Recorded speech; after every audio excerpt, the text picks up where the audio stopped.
Your brain is the most powerful weapon in the world. Once you put away your phones and your computers and all that we have nowadays, yeah, it's great. We're up to date. But your brain is the only thing you have when you're going through depression, when you're going through hard times, when you're going through death, real life. You can't Google that, man. You're alone. You're alone. You may have a shrink you're going to, you may have a best friend you're going to, but there's 24 hours in the day where you're alone in this brain, and your brain is talking to you in all kinds of ways, and it wants to control you and pull you in these different pockets. If you can't control your own brain and your brain controls you, you got to tell your brain where you want to go and how you want to go and how you want to get there. You got to control it. If not, it's over. What existed for me was, okay, man, how am I going to make this work? And all I knew back then was hard work. The only way anything gets accomplished. That's all I heard back in those days. You got to work hard. You got to work hard.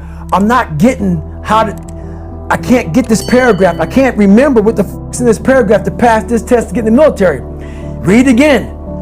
Still not getting it. Read it again. But if you're not getting it, write it out. And that's how I started learning. Okay, well, I got to write out everything I do. And then write it out again. And write it out again. And guess what happened? I got it. I can't swim. I'm negative buoyant. Go back again. I can't swim. Go back again. Go back again. Go back again. I got it. I realized if I keep going back and going back and going back until the just becomes, your mind will say, okay, we're going to figure it out, because he is not going to stop. It's not like I'm going to try one more time. No, it's just like alarm clock goes off, boop, we're going back. I can't read right, we're going back. I gave myself no way out, and my mind realized that. They said, okay, we're going to adapt and overcome now. Like a lot of people say, trying hard. Your mind knows, man.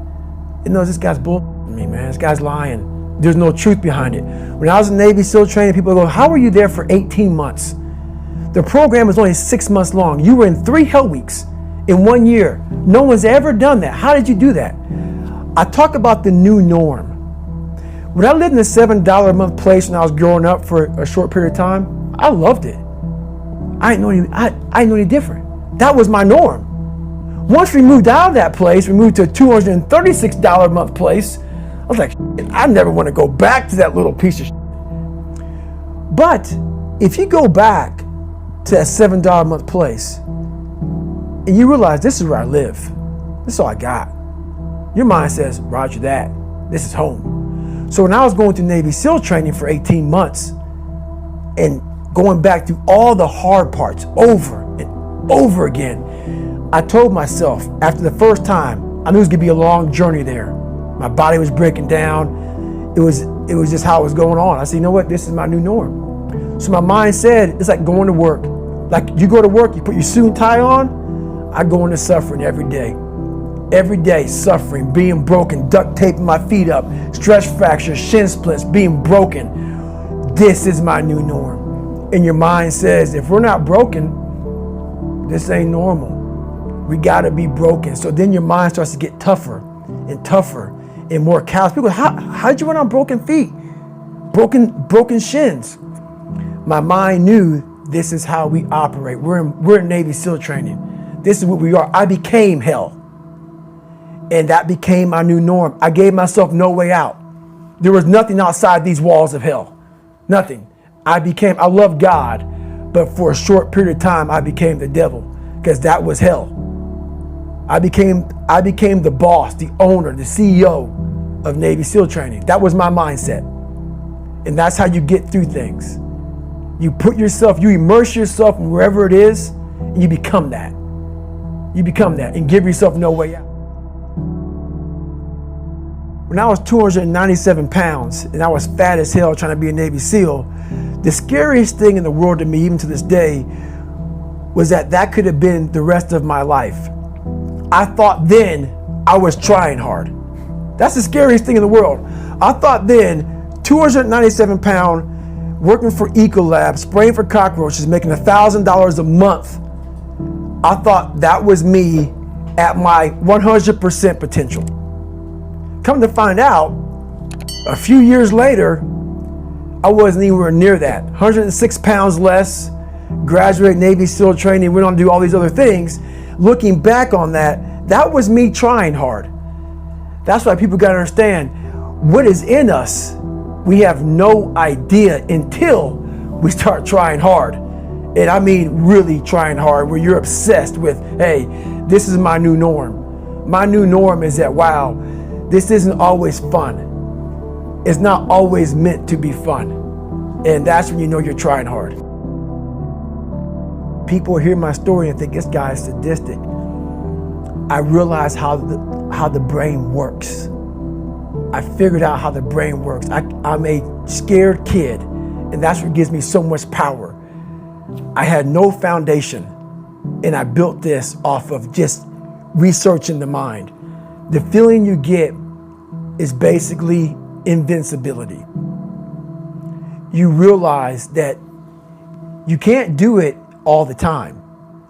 When you need to do it, I know I can go to a place that I can live in. And when you know that you can run on broken legs and you can do certain things that a lot of people can do, but they're not willing to do, this power, this sympathetic nervous system of fight or flight, and you're fighting, it gives you this charge of energy of when you're sitting there at 3:30, 4 o'clock in the morning and you're duct taping your feet up because they're broken, and you're doing it by yourself, and you're going through arguably one of the hardest training in the world. And these guys, most of them are healthy, and you're going through it broken, and you're already at a disadvantage, but you're still there. You can feed into that and tap into that for a lot of power. But if you look at it, well, I'm broken, man. Like, I'm not gonna make it. But if you look at it as, man, I'm broken and I'm still here, and I'm fighting, and I'm gonna find a way to get through this because I have no other place to go. It gives you a lot of power. When things start to suck really, really bad, my brain and a lot of people's brain, they don't go to your dad beating you up. Your brain says, we gotta get the out of here. This is miserable. So anger goes away a lot of times when you're suffering, because your brain just says, we gotta run, we gotta go. So that anger is not popping up saying, oh, I wanna show them, I wanna show those people. No, there has to be a much deeper, when I say deeper, it has to be down to mineral soil. It has to be down to that nice mineral soil where nothing can burn. You can't burn dirt. So it has to be down that low, that literally is something in you that's at the core of your soul. But you don't find it unless you spend a lot of time with what you want to be in life.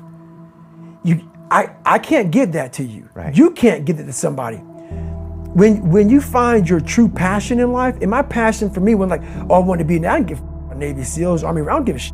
I want to serve my country. I want to be someone that I'm proud of.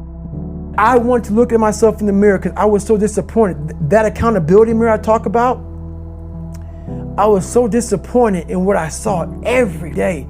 I wanted everybody to love David Goggins. And a lot of people did. I didn't love myself. But I knew a lot of us want to find peace first. So people say, man, you always talk about this suffering and pain and I'm at peace right now because I went through that. Right? You don't find peace first. If you do, Merry Christmas. More power to you. More power to you. I found peace on the opposite end of finding myself. And no one really finds themselves without going through trials, tribulations, suffering, accountability. And accountability is suffering. Being accountable every day for doing right for yourself, for the people next to you, it's miserable. It's hard. So, even the smallest details.